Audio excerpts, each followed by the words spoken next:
Peppa Pig and the Silly Sniffles on Unicorn Magic. Peppa Pig and Susie Sheep are playing store. Susie Sheep stocks the shelves. Peppa takes the money.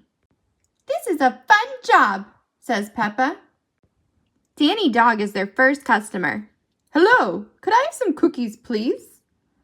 "We don't have any cookies," says Susie, "but we have a toy telephone." Candy Cat is next. "May I have a loaf of bread, please?" "We don't have any bread," says Susie, "but here's a toy house." More and more customers come in. Rebecca Rabbit buys a carrot.